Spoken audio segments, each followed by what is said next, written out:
आपण आपण सध्या बहिरीच्या घुमटीला आहोत आणि बहिरीच्या घुमटीवरून आपल्याला सर्वात समोर जो दिसतो तो चंद्रगड आहे. हा काळ्या रंगाचा दिसतो, तो काळा पूर्ण पत्थर असलेला.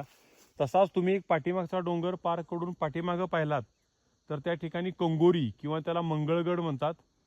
त्याच्या जर तुम्ही राईटला आलात तर तो महादेव मुराचा डोंगर आहे.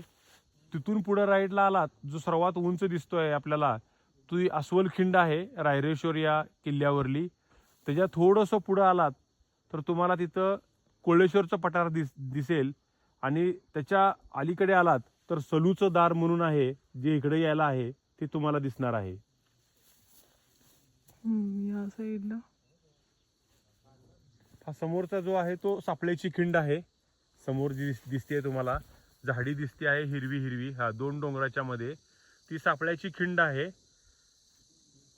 आणि जी हिरवी हिरवी झाडी आलेली आहे ती ढवळे घाटातून येते. जी ढवळी नदी दिसते पुढे आपल्याला चंद्रगडच्या पायथ्याला.